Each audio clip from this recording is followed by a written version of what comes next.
Imagine करो 6 regression के बाद तुम्हें पता चले कि दुनिया बचाने का सबसे आसान तरीका ड्रैगन्स को हराना नहीं बल्कि उन क्यूट ड्रैगन्स लड़कियों को किडनैप करना है। तो तुम क्या करोगे? कहानी की स्टार्टिंग में एक लड़की रोते हुए भीख मांग रही थी कि उसे यहाँ से बाहर निकालो। फिर हम देखते हैं कि उसकी गोद में एक बच्ची लेटी हुई थी। वो एमसी से पूछती है कि तुम हमारे साथ ऐसा क्यों कर रहे हो। ये सुनकर एमसी उसे कोल्ड नज़रों से देखता है। लड़की बताती है कि तुम्हारी वजह से यह बच्ची खुद से सांस नहीं ले पा रही है। आंसू बहाते हुए वो कहती है, क्या तुम अब सेटिस्फाइड हो? एमसी कहता है, तुम पूछती हो कि मैं ऐसा क्यों कर रहा हूँ। तुम्हें यह बात अच्छी तरह से पता होनी चाहिए। तुम्हें यहाँ कैद करने का कारण और उसने आत्महत्या करने का कारण। फिर एमसी लड़की की चिन को ऊपर उठाते हुए गुस्से से कहता है, क्योंकि ये सब तुमने खुद ही अपने ऊपर लिया है। लड़की और ज्यादा रोते हुए बताती है, नहीं, हमने कुछ नहीं किया। एमसी वहां से जाते हुए कहता है, एक शब्द भी मत बोलो, क्योंकि अब सब कुछ खत्म हो चुका है। हमें बताया जाता है कि ये एमसी का छठा रिग्रेशन है। इस रिग्रेशन में भी वह अपोकैलिप्स को रोकने में असफल रहा। हमारे एमसी यूजीटाई के मन में एक विचार आता है, अगर उसने उसकी बात मान ली होती तो क्या कुछ बदल जाता। फिर एक विशाल ड्रैगन दिखाया जाता है जो एमसी के ऊपर मैसिव फायर उगलता है। एमसी सोचता है, नहीं, मुझे इसका कोई पछतावा नहीं है। एमसी फॉर्मलेस स्वॉर्ड जो एसएस रैंक की है निकाल कर ड्रैगन को चीर रहा था। फिर हमें बताया जाता है कि इस भयानक दुनिया में अपने 6 जीवन में पहुंचने के बाद यूजी टाई को जो एहसास हुआ वह यह था कि फेलियर और एक्सपीरियंस ही सब कुछ है। एमसी तेजी से बहुत सारे ड्रैगन्स के ऊपर जंप करते हुए हर ड्रैगन को सब्जी की तरह काट देता है। इतनी लड़ाई के बाद एमसी का फॉर्मलेस स्वॉर्ड भी डिसअपियर होने लगता है। उन लाखों ड्रैगन्स की ओर देखते हुए एमसी बताता है, चाहे मैं कितने भी मार डालूं, उनका कोई अंत नहीं है। तभी एक सिस्टम मैसेज अपीयर होता है, प्लैनेट अर्थ अपोकैलिप्स में एंटर कर रहा है। तुम अर्थ को बचाने में असफल रहे हो। तभी एक चमकदार घड़ी प्रकट होती है और सिस्टम घोषणा करता है कि ग्रैंडफादर क्लॉक नाम की अथॉरिटी दुनिया के समय को रिवाइंड कर रही है। अगले ही पल ऐसा लगता है जैसे पूरी दुनिया का समय पीछे की ओर घूमना शुरू हो गया हो। सिस्टम मैसेज देखने के बाद एमसी राहत से अपनी आंखें बंद करता है। फिर उसके आसपास एक ब्राइट गोल्डन लाइट अपीयर होती है। सिस्टम कहता है, दुनिया का नया समय शुरू होता है। सीन अब एक क्राउडेड जगह पर शिफ्ट होती है जहां लोग कुछ देखकर हैरान थे। उनके सामने एक पर्पल गेट था। वो लोग पुलिस को कॉल करने की बात कर रहे थे। उन्हें यह सब एक फिल्म की तरह लग रहा था। तभी एक लड़का अपनी गर्लफ्रेंड को इम्प्रेस करने के लिए पर्पल गेट की ओर बढ़ने लगता है। उसकी बंदी कहती है कि मुझे इस बारे में कुछ बुरा सा महसूस हो रहा है, चलो कहीं और चलते हैं। पर वो लड़का गेट के सामने आकर स्टाइल से कहता है, पुलिस के आने से पहले जल्दी से एक तस्वीर खींच लो। हमें दिखाया जाता है कि उसके पीछे हजारों मॉन्स्टर्स थे। तभी उस लड़के की बंदी और पीछे खड़े लोगों के चेहरे पर डर साफ दिखाई देता है, क्योंकि उन मॉन्स्टर्स ने लड़के को मार दिया है। फिर गेट से हजारों नहीं बल्कि लाखों मॉन्स्टर्स बाहर धरती पर आ जाते हैं। सारे लोग डरकर भाग रहे थे। हमें बताया जाता है कि 21st सेंचुरी में पूरी दुनिया में गेट्स खुल गए और भयानक मॉन्स्टर्स बाहर निकलने लगे। ऐसा लग रहा था मानो ह्यूमैनिटी पल भर में ख़त्म हो जाएगी। लेकिन ह्यूमैनिटी को एक नई फ्लेम मिली, एक नए एरा की शुरुआत, जिसे नई युग के नाम से जाना जाता है। तब दुनिया ने पोटेंशियल वाले यंग हंटर्स को गैदर किया आर्टिफिशियल आइलैंड हेटलिंग पर अपनी एजुकेशन शुरू करने के लिए। वह था ग्लोबल एकेडमी सिटी, जहां एक नया दी लेयर स्थापित किया जा रहा है। और अब फिर से शुरू करने के बाद अपने 7वें लाइफ में रिग्रेशर वर्तमान में दी लेयर में है। फिर हम देखते हैं एक सुपर ह्यूमन ने अपनी हाथ को नुकीले क्रिस्टल बनाकर एक लड़की को बंदी बनाए हुए था। वो पुलिस को कह रहा था कि अगर तुम मरना नहीं चाहते तो पीछे हट जाओ। लड़की डर से रो रही थी। एक पुलिस ऑफिसर कहता है, जो होशिक, अपनी पावर को डीएक्टिवेट करो और तुरंत सरेंडर करो। पर वो सुपर ह्यूमन नहीं मानता। फिर एक लड़का उसकी ओर बढ़ते हुए बताता है, मेरी तो वैसे भी जान जाने वाली है, तो चलो हम सब एक साथ मर जाते हैं। फिर वो सुपर ह्यूमन के पीछे आकर डरावनी टोन में कहता है, उन्होंने तुम्हें सरेंडर करने को कहा था। सुपर ह्यूमन सोचता है, मुझे उसका प्रेजेंस का एहसास नहीं हुआ, ये कमीना मेरे पीछे कब आ गया। सुपर ह्यूमन लड़की को फेंककर एमसी के ऊपर अपने क्रिस्टल हैंड से अटैक करता है, पर एमसी आसानी से सभी अटैक को डॉज करके बताता है वो सिर्फ एक कोप नहीं, वो पुलिस है। फिर एमसी सुपर ह्यूमन के फेस पर जोरदार मुक्का मारता है। एक ही मुक्के से सुपर ह्यूमन दूर गिर पड़ता है। उसे देखकर एमसी सोचता है, स्ट्रेंथ कंट्रोल, मैं तो ये बात भूल ही गया था। हमें बताया जाता है MC layer district police station का ऑफिसर है, नाम यूजी ताए। अब सीन पुलिस स्टेशन में शिफ्ट होता है। एक असिस्टेंट एमसी को कहती है कि आज सुबह एक सुपर ह्यूमन ट्रैफिकर जो होशिक को पुलिस ने पीछा करने के बाद घेर लिया गया और उसने एक सिटीजन को हॉस्टेज बना लिया था। फिर कंफ्यूज्ड होकर पूछती है, पर जो होशिक यहाँ क्यों लेटा हुआ है? एमसी कामली बताता है, मैंने उसे रास्ते में साथ ले लिया। असिस्टेंट घबराते हुए कहती है, कोई बात नहीं, बहुत बढ़िया काम किया सीनियर जीटे। पर मन ही मन सोचती है, वैसे सीनियर जीटे आप कुछ अलग से लग रहे हैं। क्या वह हमेशा से इतना लंबा था? वो पहले से थोड़ा ज्यादा अट्रैक्टिव भी लग रहा है। तभी एक और ऑफिसर आकर एमसी से पूछता है, यूजी ताए, मैंने सुना है तुमने जो होशिक को पकड़ लिया, क्या यह वही है? एमसी हाँ कहता है। फिर किडनैपर की हालत देखकर ऑफिसर घबराकर कहता है, अरे लेकिन क्या तुमने उसे कुछ ज्यादा ही नहीं पीट दिया? अगर हमें फिर से ज्यादा पावर यूज करने की कंप्लेंट्स मिलती हैं तो तुम क्या करोगे? एमसी सारी बात इग्नोर कर रहा था और मन में कहता है, सभी अनफेमिलियर फेसेस। जब से मैंने रिग्रेसिंग शुरू किया था, मैं एक भी दिन काम पर नहीं गया था, इसलिए मेरे लिए वे सभी लोग स्ट्रेंजर्स थे।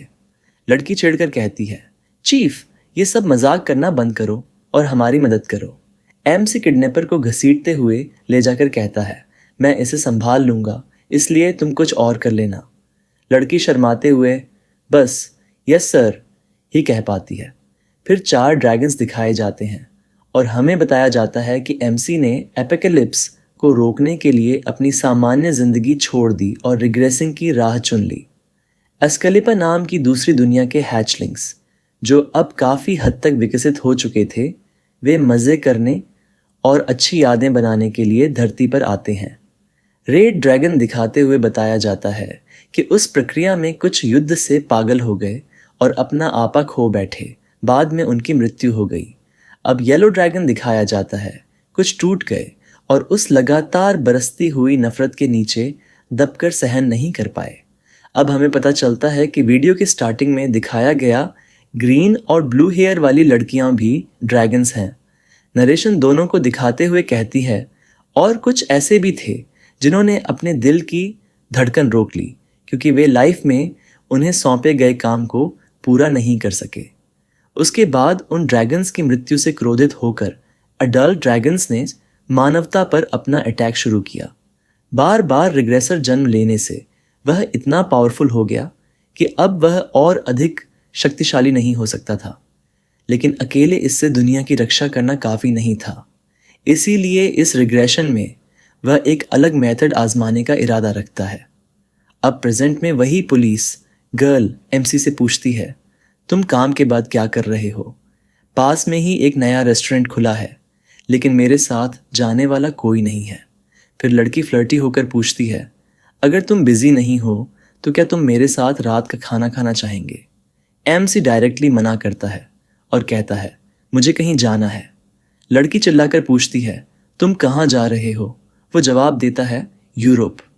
अब सीन यूरोप के फ्लोरेंस, इटली में शिफ्ट होती है, जहां सब लोग खुश लग रहे थे। स्टार्टिंग में जो लड़की रो रही थी, एमसी के रिग्रेशन के बाद अब वही लड़की खुशी से बच्चों के साथ खेल रही थी। वह एक बच्ची को फ्लावर क्राउन बनाकर पहनाती है। बच्चे उस लड़की के साथ बहुत खुश लग रहे थे। मस्ती के बाद सारे बच्चे वहां से चले जाते हैं। तभी पीछे से एमसी उसे बुलाता है, हेलो। लड़की थोड़ी देर कंफ्यूज होती है कि उसे किसने बुलाया। फिर वह पीछे मुड़ती है। सही में यार, ये लड़की कितनी क्यूट है, मेरा तो इसमें दिल ही आ गया। अब कहानी में आते हैं। एमसी सीरियस लुक में होता है और सीधे लड़की से कहता है, तुम मेरे साथ आ रही हो? लड़की तुरंत कुछ नहीं बोलती, वह बस अपनी एक स्किल एक्टिवेट करती है जिससे वह फॉरेन भाषा समझ पाती है। फिर कहती है, तुम मुझे क्यों ढूंढ रहे थे? एमसी कहता है, तुमसे कुछ बिजनेस का काम था। लड़की पूछती है, तो तुम मुझे जानते हुए यहाँ आए हो? एमसी हाँ कहता है और पूछता है, क्या तुम जानती हो कि मैं कौन हूँ? लड़की हाँ में जवाब देती है और उसका नाम बोलती है, यूजिताए। फिर मुस्कुराकर पूछती है, क्या मैं सही हूँ? एमसी को लगा कि उसे रिग्रेशन से पहले की सारी बातें पता चल गई हैं, इसलिए वह अंदाजे से पूछता है, तुमने ये नाम कहाँ सुना? लड़की अपने हाथ से एमसी के चेस्ट की तरफ इशारा करके बताती है, ये तुम्हारे चेस्ट पर लिखा है ना, इस पर यूजी ताए लिखा है।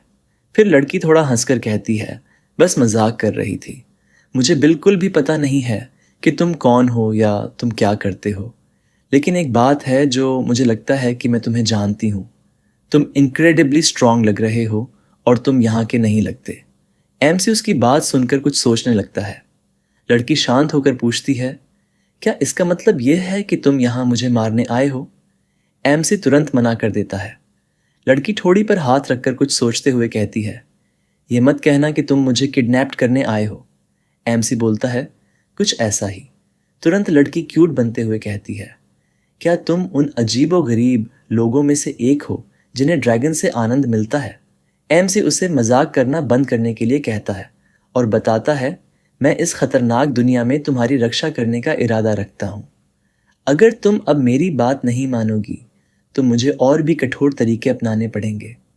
हमें उस लड़की का भयानक ड्रैगन रूप दिखाया जाता है। एमसी आगे कहता है, कहा जाता है कि तुम्हारी क्लैन की आंखें किस्मत और आने वाले भविष्य को देख सकती है।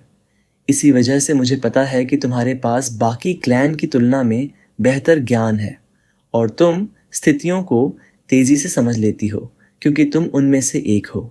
हम देखते हैं कि उसकी आंखों से हरा ऑरा निकल रहा था जिससे वह एमसी को देख रही थी। तभी एमसी उसके पास आकर कहता है, मुझे लगता है कि तुम सही फैसला लोगी। फिर लड़की मुस्कुराते हुए पूछती है, इसका मतलब यह है कि अगर मैं अच्छा बिहेव करूं और तुम्हारी बात सुनूं तो तुम भी मेरे साथ अच्छे से बिहेव करोगे? लड़का हाँ कहता है। लड़की आगे चलते हुए कहती है, मैं समझ गई। लगता है शायद मेरे पास कोई चॉइस नहीं है, लेकिन बदले में तुम मुझे गेस्ट की तरह काइंडली ट्रीट करोगे। फिर रुक कर पीछे मुड़ती है और एक आंख मारते हुए अपनी पिंकी फिंगर आगे बढ़ाकर प्रॉमिस करने के लिए पूछती है। एमसी नोटिस करता है कि वह उसे देखकर कांप रही है। वह कुछ देर उसकी उंगली को देखता है, फिर प्रॉमिस कर देता है। अब सीन सुबह एमसी के अपार्टमेंट पर शिफ्ट होता है, जहां ग्रीन हेयर वाली लड़की सोकर उठी हुई थी। आंखें मिचकाकर वह कहती है, मुझे आश्चर्य है, क्या मिस्टर जाग रहे हैं? देखो यार, ये लड़की शर्ट में कितनी औसम दिख रही है। अब कहानी पर वापस आते हैं। ग्रीन हेयर वाली लड़की चौंक जाती है क्योंकि एमसी के सामने एक ब्लैक शैडो खड़ा था। एमसी शैडो से कह रहा था, सब ठीक हो जाएगा, बस जाओ और वे जो कहें वही करो। यह स्किल का नाम ग्रैंड ड्यूक की शैडो है जो एसएस रैंक की है। यह शैडो एमसी की 50% पावर इस्तेमाल कर सकता है। एमसी की शैडो सम्मान से कहती है, मैं आपका कमांड ईमानदारी से पूरा करूंगा मेरे लॉर्ड। उसके बाद शैडो कहीं जाने लगता है। लड़की उसे देखकर मन ही मन सोचती है, यह तो बिल्कुल यूजीटी की तरह दिख रहा है। पीछे से यूजिताए यानी एमसी लड़की से कहता है, उसकी परवाह मत करो, वह तो बस मेरी जगह काम करने जा रहा है। लड़की पीछे मुड़कर पूछती है, क्या तुम्हें अच्छी नींद आई? लेकिन मुझे लगता है कि तुम खुद काम पर नहीं जाते। एमसी बताता है, वह मेरी एबिलिटी का डबल है।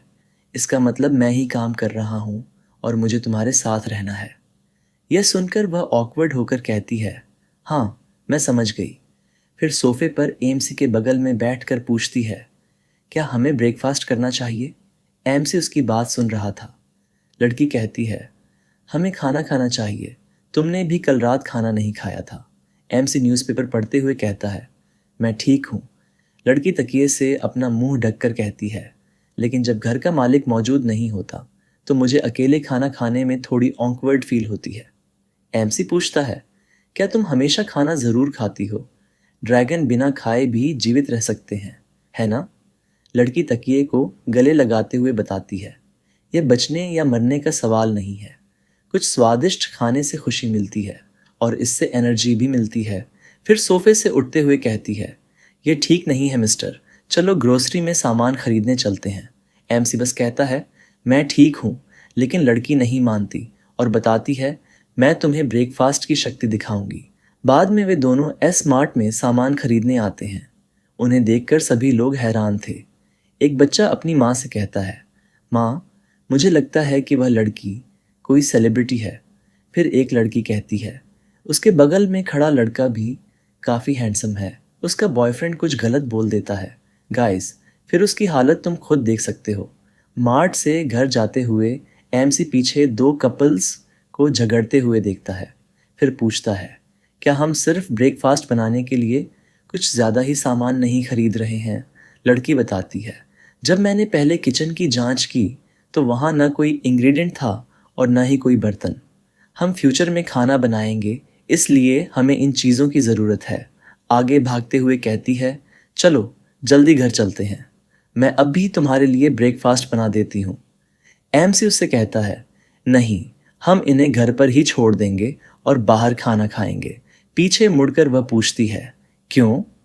एमसी बताता है, हमें कहीं रुकना होगा, तुम्हें भी आना होगा। इसके अलावा ब्रेकफास्ट का समय भी काफ़ी पहले बीत चुका है। लड़की के चेहरे पर पसीना आ जाता है और वह कहती है, माफ़ करना, मैं बस मज़े कर रही थी क्योंकि मुझे ख़रीदारी किए हुए काफ़ी समय हो गया था। लेकिन अगर यह ऐसी जगह है जहां हमें रुकना ही पड़ेगा, एमसी आगे चलते हुए कहता है, यहाँ रहते हुए तुम्हें कुछ चीज़ों की ज़रूरत पड़ेगी, जल्दी करो, हमें बहुत काम करना है। वह कन्फ्यूजन में एमसी को देखती है। फिर हमें एक बूढ़ा आदमी दिखाया जाता है जिसकी एक आंख रोबोटिक थी। वह हंसकर कहता है, सचमुच बहुत सुंदर, क्या यह यंग लड़की तुम्हारी लवर है बॉस?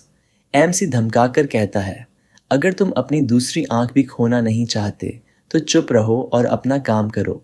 बूढ़ा लैपटॉप में कुछ टाइपिंग करता है। बाद में एक रिसेप्शनिस्ट लड़की एक कार्ड पकड़ा देती है। फिर हमें बहुत सारी ज्वेलरी दिखाई जाती है। एमसी लड़की को वॉच स्टोर ले जाकर एक होलोग्राम वॉच पहनाकर उसे इस्तेमाल करना सिखा रहा था। दोनों अपने अपार्टमेंट में जाते हुए लड़की खुशी से अपनी रेजिडेंट रजिस्ट्रेशन देखकर कहती है, यह बहुत ही अमेजिंग है कि अब मेरे पास अपना खुद का पहचान पत्र है। कार्ड में उसका नाम यू बॉम्ब लिखा था। एमसी पूछता है, क्या तुमने इससे पहले कभी ऐसा नहीं किया? वह नाम मेन जवाब देती है और बताती है, सिर्फ पहचान पत्र ही नहीं, मेरे पास कभी बैंक अकाउंट भी नहीं था और न ही होलोग्राम वाली घड़ी। एमसी सोचता है, तुम इतने समय से पृथ्वी पर कैसे रह रही थी? फिर वह कंफ्यूजन में पूछती है, मिस्टर, यह तुम्हारा लास्ट नेम है, मेरा पहला नाम बॉम्ब क्यों है? एमसी बताता है, ये 4 सीजन्स से है क्योंकि यहाँ 4 ड्रैगन हैं। गाइस, मैं आपको साफ साफ बता दूं, कोरिया में बॉम्ब का मतलब स्प्रिंग होता है। क्योंकि अर्थ पर 4 ड्रैगन आए हैं, इसलिए वह सबको 4 सीजन के नाम देने वाला है। और उसने अपना लास्ट नेम भी दिया है, यू। यह सुनकर वह अपना नाम बोलती है, यू बॉम्ब। मुझे ये पसंद है। आखिरकार स्प्रिंग ही वह मौसम है जो दुनिया में नई जिंदगी और नई शुरुआत लेकर आता है।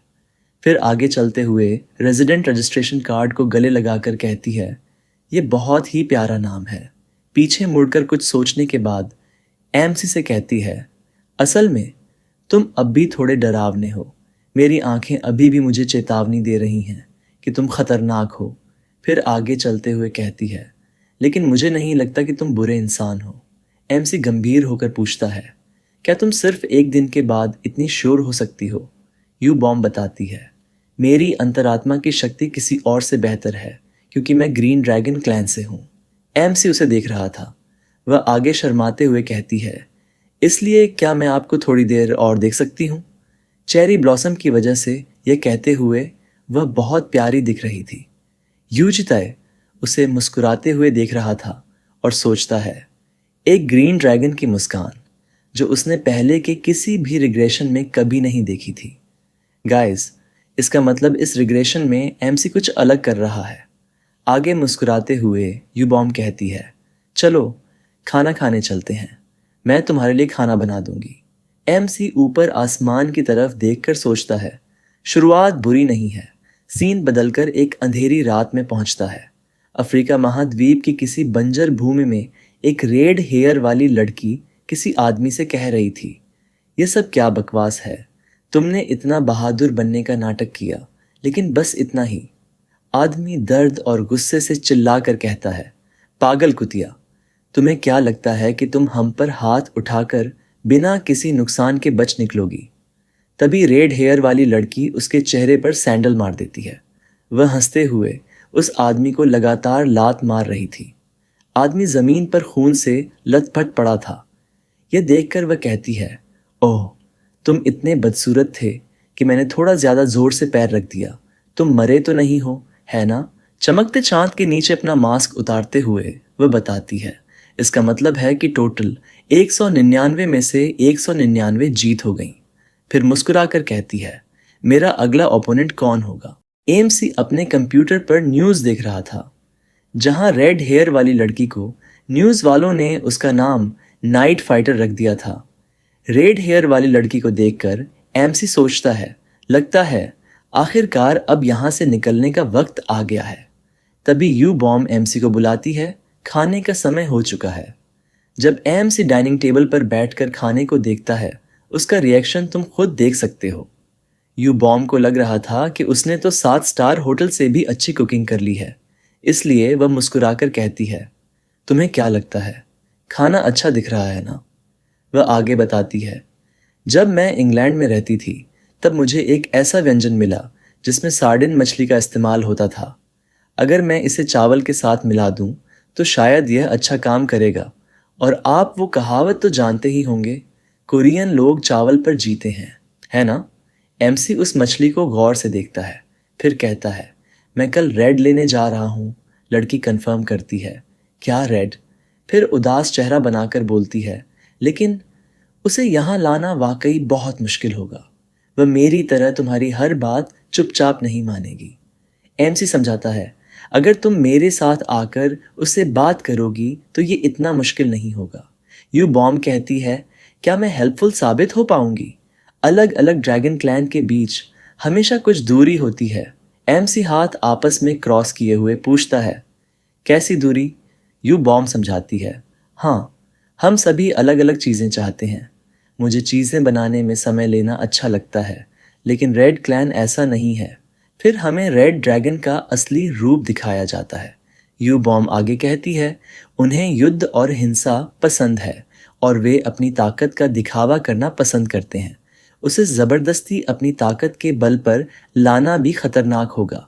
रेड क्लैन के लिए किसी के आगे दब जाना मौत से भी बदतर माना जाता है। एमसी सोचते हुए कहता है, लेकिन अगर हम रेड ड्रैगन को जल्दी नहीं लाते हैं तो हालात खतरनाक हो जाएंगे। आर्मर पहने बंदे को इमेजिन करके बताता है, कोई उसे निशाना बना रहा है।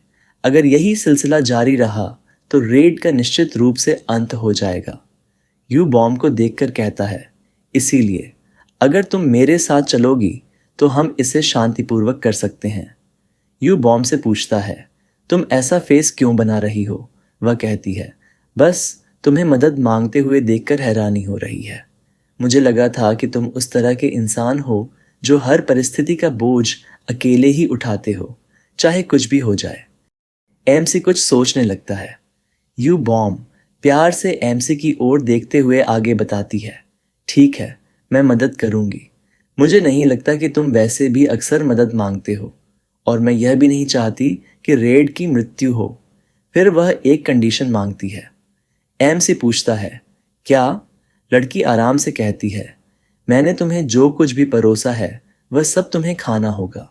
वह ऐसे कहती है जैसे उसने बहुत अच्छा खाना बनाया हो। एमसी उस डिश को डर से देख रहा था। वह आगे बताती है, तुमने जैसे ही रेड का जिक्र किया, मैंने देखा कि तुमने चुपचाप अपना चम्मच नीचे रख दिया था, पता है? एमसी चुपचाप अग्री करता है, खाते हुए मन में सोचता है, तुमने मुझे पकड़ लिया। साइड में यू बॉम्ब एमसी को खाते हुए देखकर मुस्कुरा रही थी।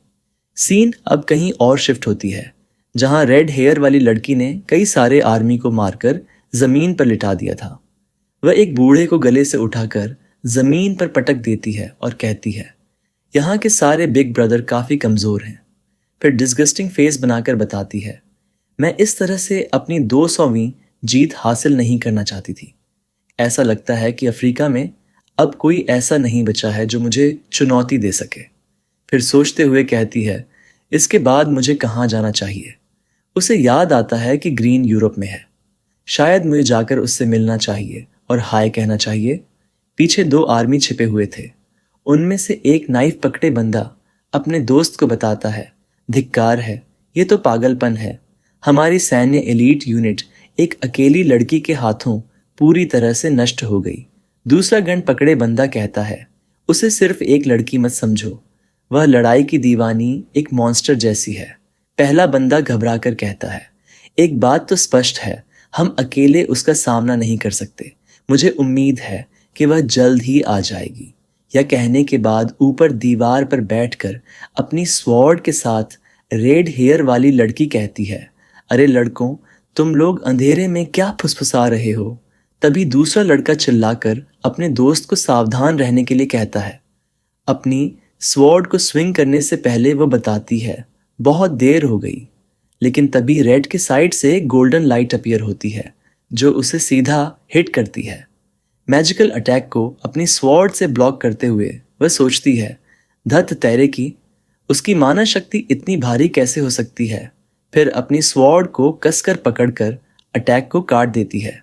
गन पकड़े बंदा अपने दोस्त से कहता है, उसने तो सीधा माना को काट दिया। नाइफ वाला बंदा बोलता है, ये कैसी मॉन्स्टर है? एक आर्मर पहना आदमी आकर अपने सोल्जर से पूछता है, क्या वह लड़की नाइट फाइटर है? सोल्जर उसे सर जेवियर कहकर पुकारते हैं। जेवियर अपना गोल्डन ऑनर निकालकर कहता है, घायलों को सुरक्षित स्थान पर ले जाएं और पीछे हट जाए। यह है जेवियर कर्मा, अफ्रीकी यूनियन का 8वां rank super human. Red hair वाली लड़की उसकी आंखों को देखकर कहती है, तुमने मुझे डरा दिया बिग ब्रदर। अभी अभी हुआ हमला बहुत हैवी था, निश्चित रूप से बहुत शक्तिशाली था। फिर हंसकर पूछती है, तो तुम ही हो यहाँ के बॉस, है ना?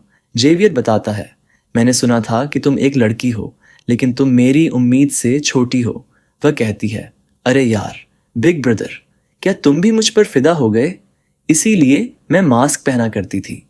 अपनी तारीफ करके बताती है, लोग मेरे बेहद खूबसूरत चेहरे से इतने विचलित हो गए कि वे ठीक से लड़ ही नहीं पाए। जेवियर उसे गौर से देखकर कहता है, तुमने ताकत का फर्क महसूस कर लिया, फिर भी तुम हार मानने से इनकार कर रही हो।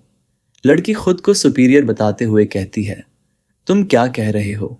सिर्फ इसलिए कि तुमने मेरा एक छोटा सा हथियार तोड़ दिया, मैं क्यों भाग जाऊंगी? फिर अपने हाथों में रेड टेरिफाइंग माना गैदर करके कहती है, मैं लड़ते हुए मरना पसंद करूंगी, कायरों की तरह आत्मसमर्पण करने से बेहतर। तभी वह जेवियर के ऊपर चार्ज करती है। वह जेवियर के ऊपर बहुत सारे पंचेस और किक्स बरसाती है, लेकिन जेवियर आसानी से सभी से बच जाता है। फिर उसे एक ओपनिंग देखकर जेवियर पर पंच लैंड करती है। उसे लगा कि वो एक क्लियर हिट था, लेकिन तभी वो शॉक दिखती है क्योंकि उसकी पंच को आर्मर ने ब्लॉक कर दिया था। रेड फेस पर पसीना बहाते हुए उसे देख रही थी।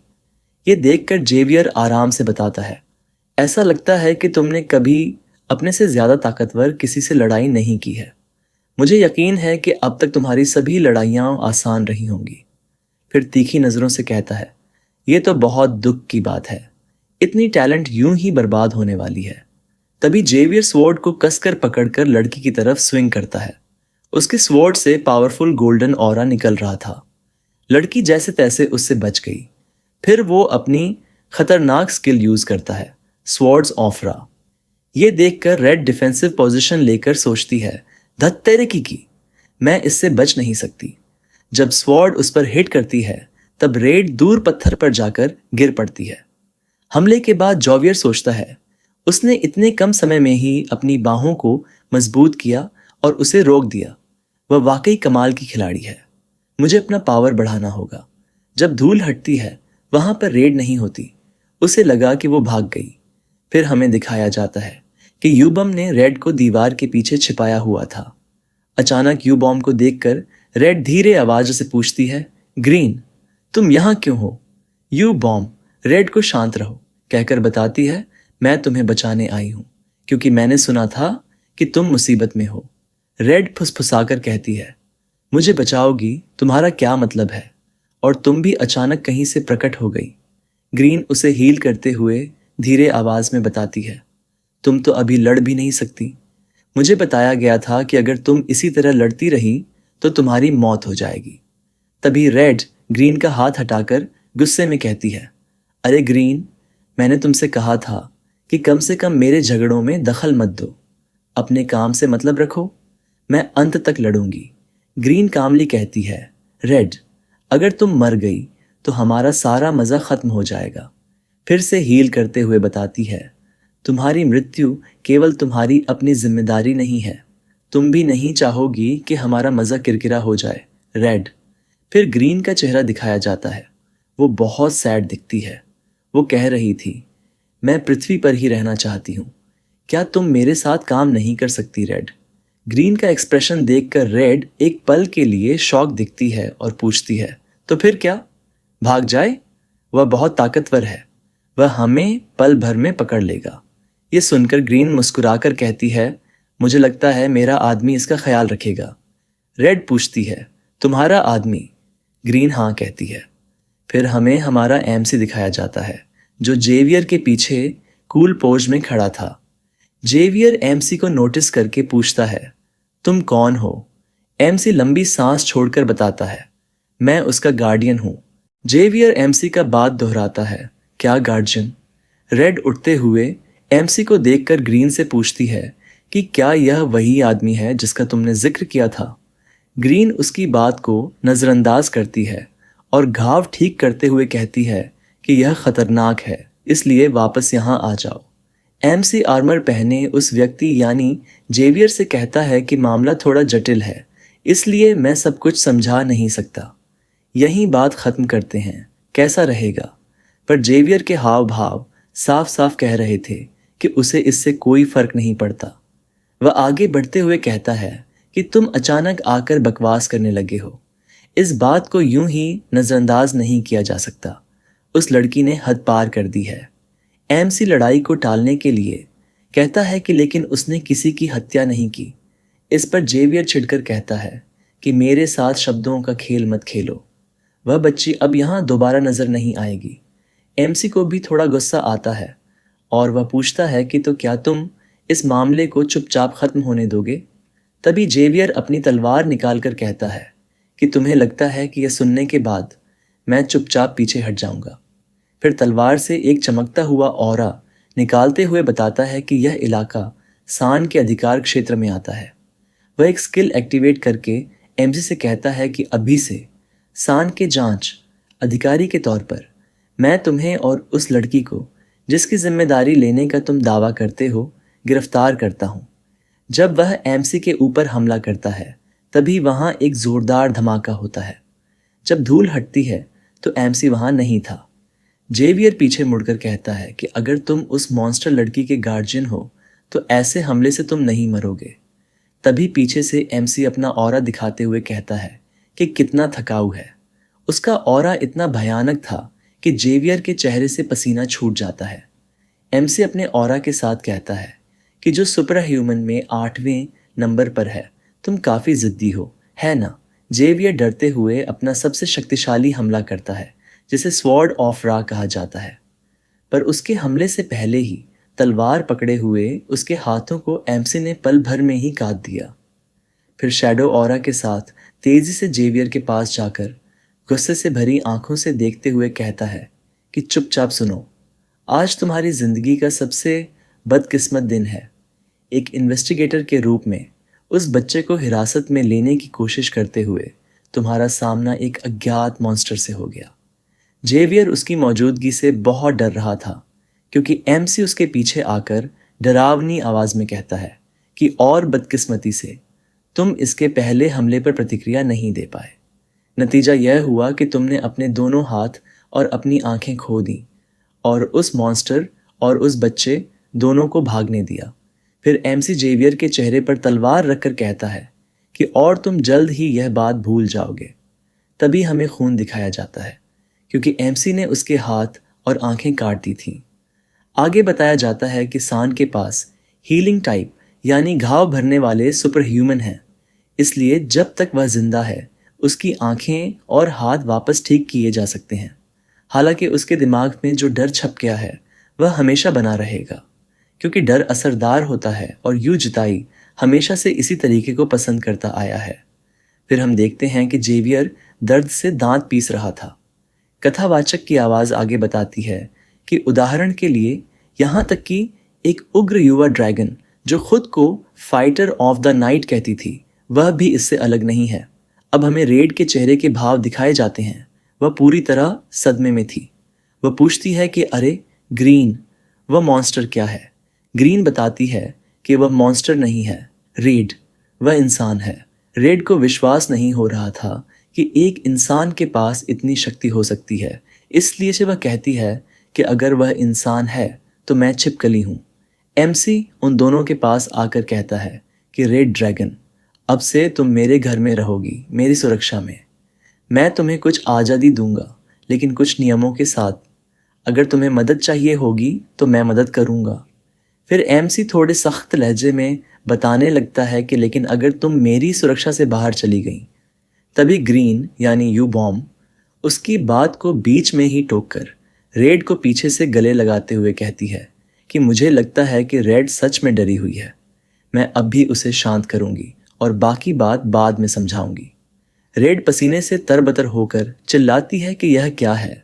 तुम इतने अजीब और डरावने तरीके से क्यों बर्ताव कर रही हो? तभी ग्रीन एमसी को आंख मारती है। यह देखकर एमसी समझ जाता है कि वह उसकी मदद कर रही है। एमसी पीछे मुड़कर जाते हुए कहता है कि अब से तुम्हारा नाम यू योरम है, इसे याद रखना।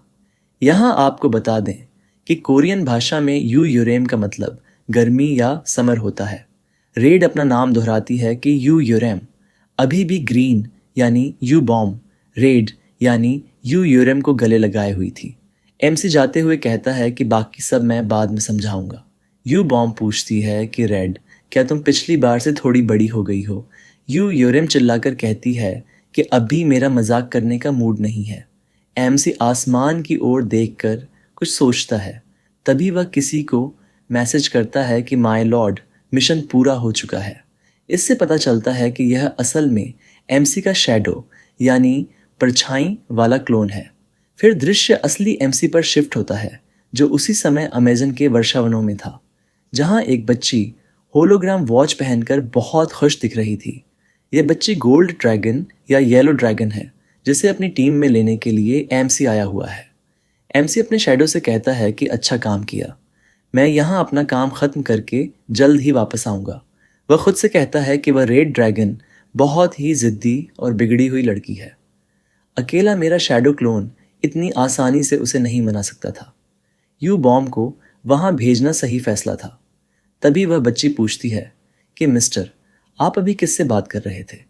एमसी कहता है कि किसी से नहीं। वह बच्ची सोचती है कि क्या यह आमतौर पर खुद से बात करते हैं। फिर हंसकर कहती है कि अजीब बात है, वैसे आपकी स्मार्ट वॉच यहीं पर है। यहाँ हमें गोल्ड क्लैन के बारे में बताया जाता है। गोल्ड क्लैन की प्रकृति के मुताबिक ये ड्रैगन अटेंशन यानी दूसरों का ध्यान आकर्षित करने की भूख के साथ पैदा होते हैं। उसने अपने 6 जीवनों में से 3 जीवन बहुत ही शानदार और चमकती हुई शैली में जिए थे, लेकिन जो सबसे ज़्यादा चमका था उसी ड्रैगन ने सबसे ज़्यादा तबाही भी मचाई थी। इसका मतलब एमसी के पिछले 6 पुनर्जन्मों में से 3 में उसकी ज़िंदगी बहुत अच्छी रही, लेकिन बाकी 3 जन्मों में इसी बच्ची ने सबसे ज़्यादा तबाही मचाई थी।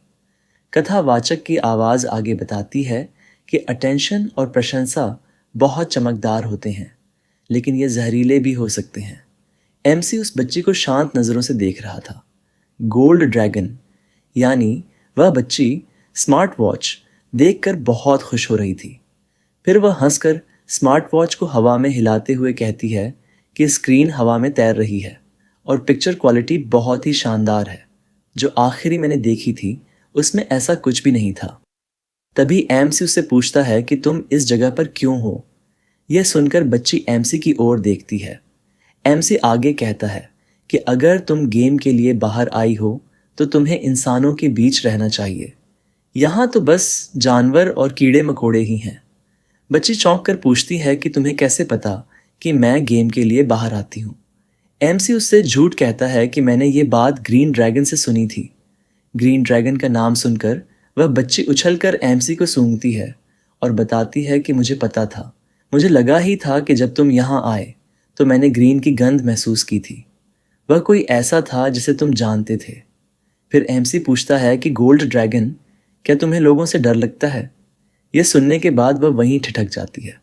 शर्म और घबराहट से बताती है कि मैं डर नहीं रही हूँ, लेकिन मैंने एक बार इंसानों के बीच रहने की कोशिश की थी, लेकिन कुछ लोग मुझे अजीब नज़रों से देखने लगे और कुछ लोग मेरे पीछे पीछे आने लगे और वह बहुत डरावना था।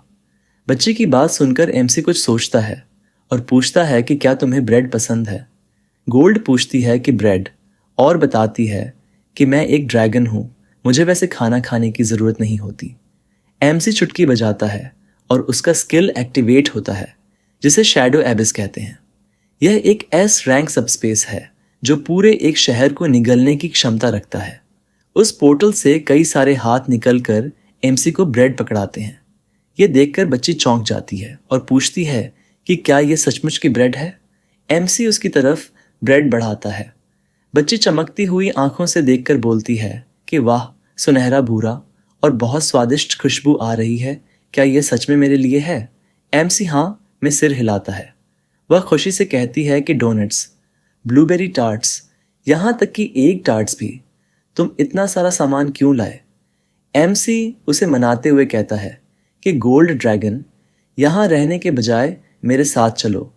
तुम्हारे दोस्त वहाँ हैं और वहाँ सुरक्षित भी है। तुम्हें भी बाकी ड्रैगनों की तरह अपना गेम मज़े से खेलना चाहिए। गोल्ड ड्रैगन मुंह में ब्रेड ठूंसते हुए एमसी की बात सुनती है और उदास चेहरा बनाकर ब्रेड का स्वाद लेते हुए बताती है कि माँ ने मुझसे कहा था कि अजनबियों के साथ नहीं जाना चाहिए। फिर एमसी उसे लालच देते हुए कहता है कि मैं तुम्हें मैकरोन खरीद कर दूंगा। यह सुनने के बाद उसे ऐसा लगने लगा मानो उसके सामने स्वयं भगवान ही प्रकट हो गए हों। अब दृश्य एक खूबसूरत शहर पर शिफ्ट होता है, जहां एक बिल्डिंग पर रेड यानी योरुम सिगरेट पीते हुए जेवियर और एमसी के बारे में सोच रही थी। यह सोचने से उसके चेहरे पर साफ गुस्सा दिखाई दे रहा था। उसे पीछे से स्प्रिंग देख रही थी। वह उसका नाम पुकारती है, योरुम।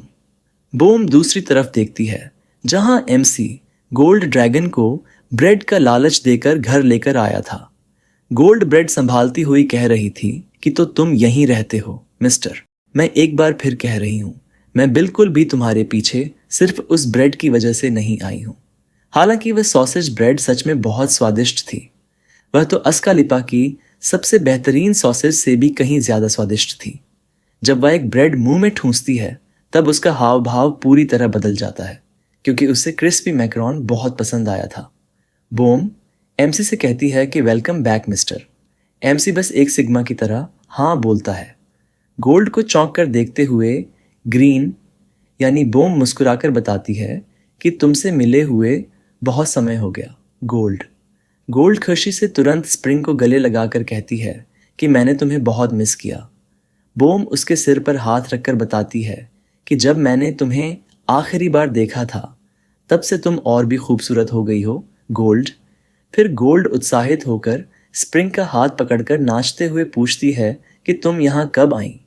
क्या तुम अब तक मिस्टर के साथ यहीं अकेले रह रही थी?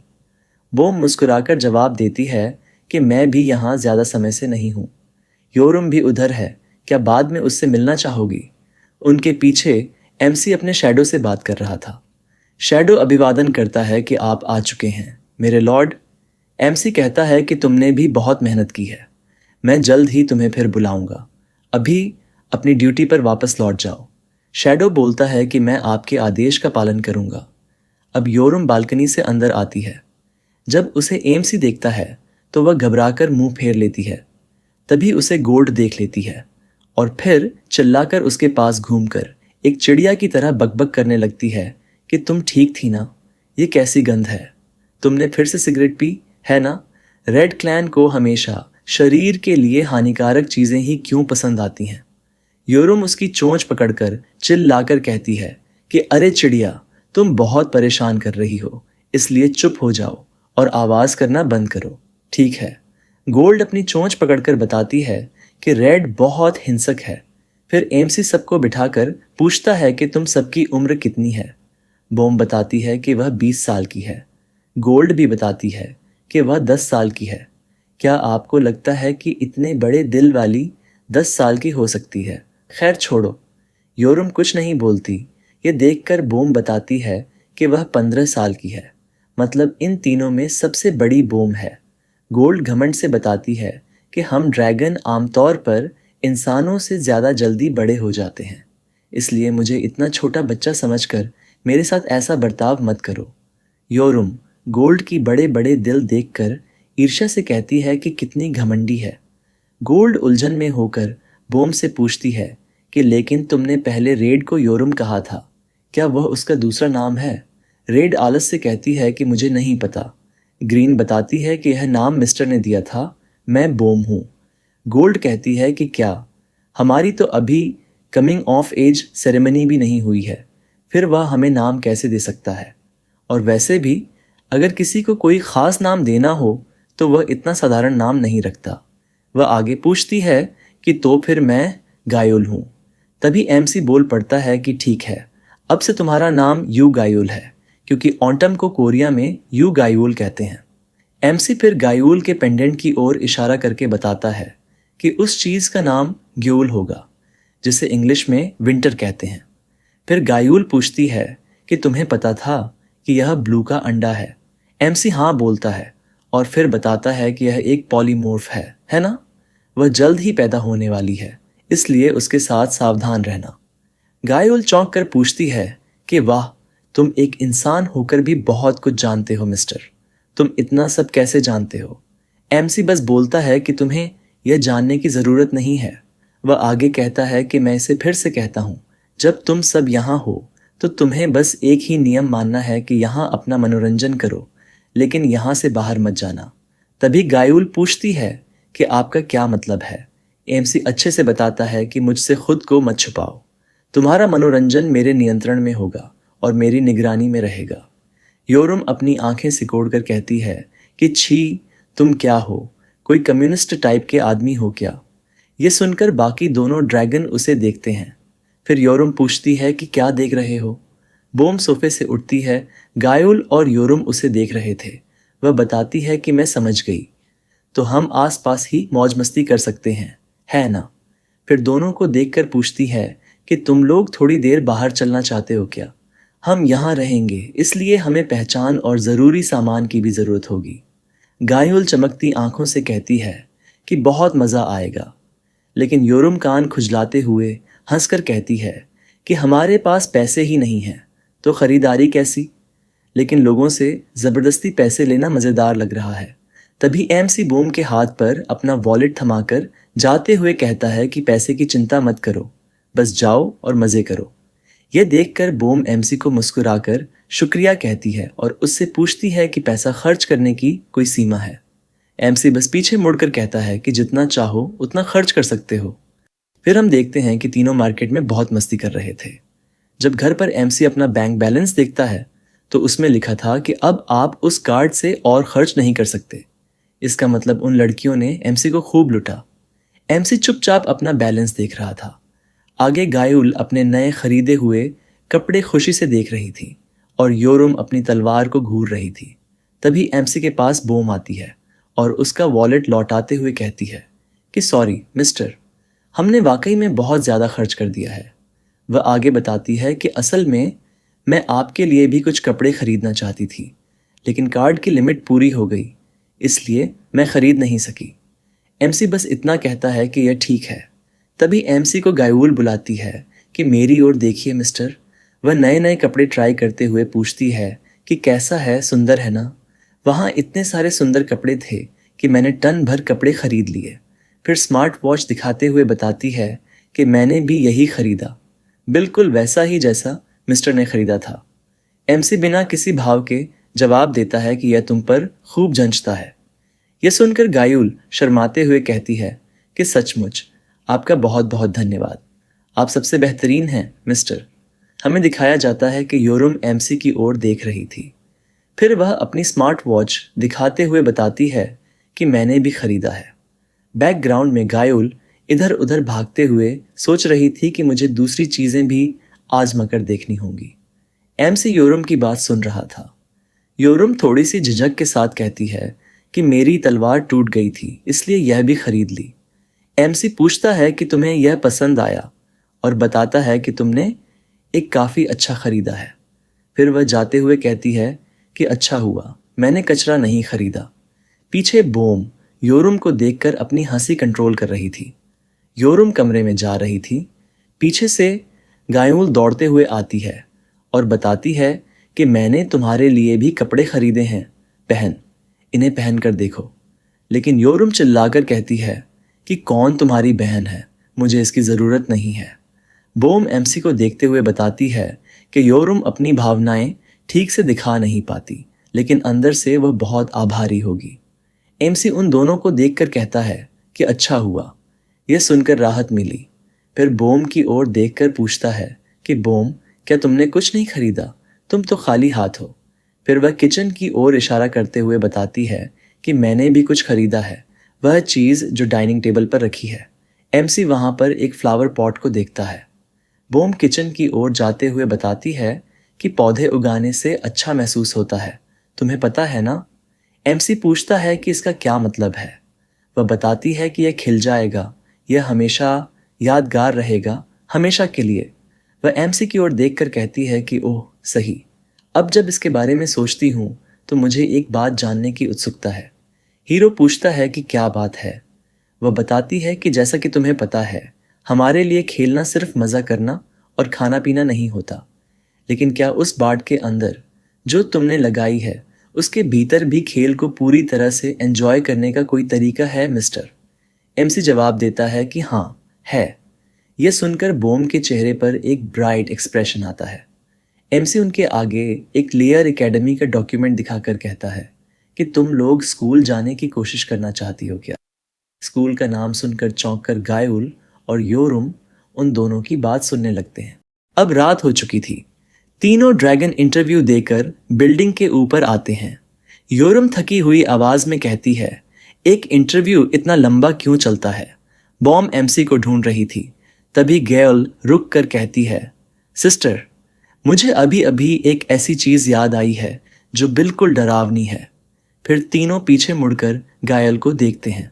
गायल रोते हुए बताती है, क्या होगा अगर तुम दोनों पास हो जाओ और मैं ही अकेली फेल हो जाऊं? वो आगे कहती है, तो क्या मैं ही वो एकमात्र इंसान रह जाऊंगी जो उस लेयर के अंदर नहीं जा पाएगी? उसकी यही बात बार बार सुनकर योरम गुस्से में कहती है, तुम पहले से ही ऐसी अनलकी बातें बोलती आ रही हो। कोई उस सुअर के मुंह में एक टुकड़ा ब्रेड ठूंस दो। गैल रोते हुए मुंह बनाकर कहती है, शायद मैं फेल हो जाऊंगी क्योंकि मैं एक सुअर हूं। तभी एमसी वहां आता है और उन्हें मोटिवेट करते हुए कहता है, तुम सबने इंटरव्यू के लिए बहुत मेहनत की है, इसलिए चिंता मत करो। यह सुनकर गयूल अचानक एमसी को गले लगाकर बच्चे की तरह रोते हुए कहती है, मुझे लगता है मैं इंटरव्यू में फेल हो जाऊंगी। एमसी उसे शांत करता है। बॉम पूछती है, तुम कहाँ चले गए थे? एमसी बैग दिखाते हुए कहता है, मैं इसकी पैकेजिंग कर रहा था। गैल बैग को सूंघते हुए पूछती है, कुछ बहुत ही स्वादिष्ट खुशबू आ रही है, ये क्या है? एमसी जवाब देता है, कुछ ऐसा जिसे तुम बहुत पसंद करती हो। यह सुनकर गायोल चमकती आंखों से पूछती है, ब्रेड या मैक्रोन? एमसी बिना जवाब दिए कहता है, उससे भी ज्यादा पसंद आने वाली चीज। फिर कहानी में एमसी का पिछला रिग्रेशन दिखाया जाता है। एक टीवी शो में होस्ट कहता है, आज रात हमने हमारे डिनर शो में एक बेहद शानदार व्यक्ति को आमंत्रित किया है। वो आगे कहता है, welcome global pop star baby yellow. फिर गयूल दिखाई देती है जो सबको हाय कहती हुई कहती है, मुझे इतने शानदार जगह पर बुलाने के लिए धन्यवाद। होस्ट पूछता है, मिस क्या आप हमारे शो से परिचित हैं? वो बताती है, बिल्कुल, यह एक ऐसी जगह है जहां हम स्वादिष्ट खाना खाते हैं और आराम से बातें करते हैं। मैं सच में इसका बहुत इंतज़ार कर रही हूँ। होस्ट शो के बारे में बताता है, हमारे शो में बेहतरीन शेफ़ हमारे मेहमानों के लिए उनकी पसंदीदा डिश मौके पर ही बनाते हैं। फिर वो पूछता है, मिस आपका फेवरेट फूड कौन सा है? गॉयल मुस्कुराकर सोचते हुए कहती है, देखते हैं, मेरा पसंदीदा है। तभी उसे कोला और 2 पैकेट फ्राइड चिकन दिखाए जाते हैं। स्वादिष्ट खाना देखकर गाउल लाल आंखों से कहती है, इसकी खुशबू तो कमाल की है, ये देखने में भी बेहद स्वादिष्ट लग रहा है। योरुम यह देखकर पूछती है, तुमने तो कहा था कि यह तुम्हारा पसंदीदा खाना है, क्या इसे पहली बार देख रही हो? गायोल जवाब देती है, हाँ, अब से मैं इसे अपना सबसे पसंदीदा खाना बनाने वाली हूँ। योरुम चिकन देखकर कहती है, अरे ये तो बस फ्राइड चिकन है, इतना ड्रामा करने की क्या ज़रूरत है। तभी एमसी की स्मार्ट वॉच बजती है और वो बालकनी में चला जाता है। पीछे से बॉम उसे खाने के लिए बुलाती है, लेकिन एमसी कहता है, मैं ठीक हूँ, तुम सब लोग खाओ, और जाने लगता है। बॉम थोड़ी शर्माते हुए कहती है, तुम्हें भी हमारे साथ खाना खाना चाहिए। एमसी बालकनी पर जाकर कॉल उठाता है, हेलो। दूसरी तरफ से आवाज़ आती है, मैं लेयर के एकेडमिक अफेयर्स ब्यूरो से बात कर रहा हूँ, क्या मैं गार्डियन यूजी तय से बात कर रहा हूँ? एमसी जवाब देता है, हाँ। कॉलर बताता है, हाल ही में हुए इंटरव्यू के दौरान एक छोटी सी समस्या आ गई थी। एमसी गंभीर होकर पूछता है, समस्या? आपका क्या मतलब है? कॉलर पूछता है, क्या एप्लीकेंट यू बॉम ने आपको इसके बारे में नहीं बताया? एमसी कहता है, नहीं। कॉलर आगे बताता है, कैडेट यू बॉम को इस चयन इंटरव्यू में पूरे अंक मिले हैं। सभी इंटरव्यूअर्स ने उसकी खूब तारीफ की, इसलिए हमने सुझाव दिया कि इस साल के प्रवेश समारोह में उसे औद दिलाने की जिम्मेदारी दी जाए। एमसी पूछता है, क्या आपने यह प्रस्ताव सीधे यू बम को दिया था? कॉलर जवाब देता है, हाँ, इंटरव्यूअर्स इतने उत्साहित हो गए कि उन्होंने यह प्रस्ताव सीधे एप्लीकेंट को दे दिया, लेकिन उसने इसे ठुकरा दिया। वो आगे कहता है, यह एक बहुत अच्छा अवसर है, इसलिए हम चाहते थे कि आप उसे मनाने की कोशिश करें। एमसी बॉम की तरफ देख कर कहता है, मुझे अफसोस है, लेकिन ऐसा करने की मेरी कोई इच्छा नहीं है। अगर यही उसकी इच्छा है तो वही मेरी भी इच्छा है। इतना कहकर वो कॉल काट देता है। तभी वहाँ योरुम सिगरेट पीते हुए आती है और पूछती है, अभी जो कॉल आया था, क्या वो ग्रीन के बारे में था? एमसी उसे डांट कर कहता है, उसका नाम बॉम है। योरुम मुस्कुराकर कहती है, बॉम नाम तो कितना चीही लगता है। क्या तुम अपनी इस उम्र में घर घर वाला खेल खेलना चाहते हो? एमसी पूछता है, तुम कहना क्या चाहती हो? योरुम सोचकर पूछती है, तुम हमें लेयर में क्यों भेज रहे हो? एमसी हाथ पॉकेट में डालकर कहता है, ताकि तुम सब जो करना चाहते हो वो कर सको। योरुम कहती है, मैं बस लड़ना चाहती हूँ, क्या वहाँ स्ट्रांग लोग हैं? एमसी बताता है, दुनिया भर से एलीट स्टूडेंट्स वहाँ इकट्ठा होते हैं, इसलिए वहाँ कुछ खास तो होगा ही। योरुम कहती है, लेकिन वे तो अभी बच्चे हैं। एमसी सीधा कहता है, तुम भी तो बच्चे हो। ये सुनकर योरुम गुस्से में सिगरेट फेंक देती है। चलो एक बार ठीक से लड़ाई कर लेते हैं। मुट्ठी बांध कर कहती है, मुझे पता है तुम बहुत ज़्यादा मजबूत हो, लेकिन मैं जानना चाहती हूँ कि तुम असल में कितने मजबूत हो। अगर तुम मुझे अपने से कमज़ोर समझते हो तो कम से कम अपनी ताकत ठीक से दिखाओ। एमसी उसे घूर कर कहता है, सब भूल जाओ, अब अंदर जाओ और अपना चिकन खाओ। वो अंदर चला जाता है। योरुम पीछे से चिल्लाकर लड़ाई की चुनौती देती है, लेकिन योरुम गुस्से में उसे मिडिल फिंगर दिखाकर कहती है, भाड़ में जाओ। पीछे से गयोल आकर उसे चिकन खाने के लिए पूछती है, लेकिन योरुम कहती है, मैंने कहा था मैं इसे नहीं खाऊंगी। लेकिन गयोल उसके मुंह में एक फ्राइड चिकन ठूंस देती है। चिकन का स्वाद लेते ही योरुम का एक्सप्रेशन बदल जाता है। अब कहानी लेयर के बारे में बताई जाती है। लेयर एक एजुकेशनल इंस्टीट्यूशन है जो हैटलिंग नाम के विशाल फ्लोटिंग आइलैंड पर बना हुआ है, जो दुनिया भर में घूमता है। ये एक सुपर ह्यूमन एकेडमी है जहां अलग अलग एबिलिटीज़ और ब्लेसिंग्स वाले बच्चों को ट्रेन किया जाता है, लेकिन यहाँ ज़्यादातर स्टूडेंट्स अमीर और बड़े घरानों से होते हैं। गायल स्मार्ट वॉच देखते हुए कहती है, लेयर सच में एक बहुत शानदार स्कूल है। वो आगे कहते हैं यहाँ सिर्फ अमीर और रईस लोग ही दाखिला ले पाते हैं। फिर वो एक्साइटेड होकर बॉम से पूछती है, क्या होगा अगर मिस्टर किसी हिडन रिच फैमिली से हो? वो तो कभी कुछ कहते ही नहीं, यहाँ तक कि हम ढेर सारा पैसा खर्च कर दें तब भी। बॉम मुस्कुराकर कहती है, उसके रूप रंग को देखकर शायद मुझे भी ऐसा लगता है। तीनों खुश होते हैं कि वे पास हो गए हैं। गायोल खुशी से कूदते हुए कहती है, मुझे लगा था मैं ही अकेली फेल हो जाऊंगी, इसलिए मैं बहुत खुश हूं कि हम पास हो गए, और ये यूनिफॉर्म भी बहुत प्रिटी है। फिर वो रुक कर पूछती है, लेकिन योरम और मिस्टर यू जिताए कहाँ गए? बॉम बताती है, योरम प्रैक्टिकल एग्जाम के लिए एजर ड्रैगन एकेडमी गई थी और मिस्टर यू जिताए उसके साथ गए हैं। वो आगे समझाती है, लेयर में किसी भी फ्यूचर सुपर ह्यूमन के साथ एक गार्डियन को जाना पड़ता है ताकि उन्हें संभाला जा सके। गयोल कहती है, अगर योरम को कंट्रोल में नहीं रखा गया तो वो खतरनाक हो सकती है।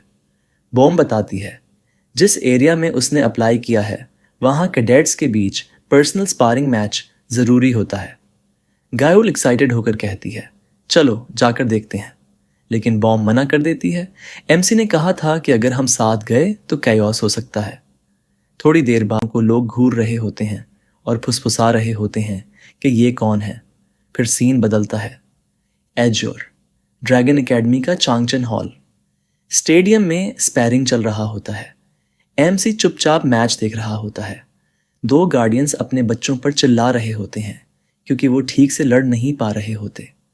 तभी एक हल्के ग्रे बालों वाला आदमी आता है और कहता है, गार्डियंस, मैं आपकी भावनाएं समझता हूँ, लेकिन कृपया शांत रहें वरना हमारे फ्यूचर कैडेट्स और घबरा जाएंगे। वो अपना परिचय देता है, मैं भी यौन हूँ, एजियो ड्रैगन एकेडमी का हेड प्रोफेसर। वो आगे कहता है, मैं आपके साथ काम करने के लिए उत्सुक हूँ। गार्डियंस जवाब देते हैं, हम भी आपके साथ काम करने के लिए उत्सुक हैं। लोग उसकी तारीफ करते हैं। कोई इतना ग्रेसफुल कैसे हो सकता है? उसका पर्सनैलिटी भी कितना अच्छा है।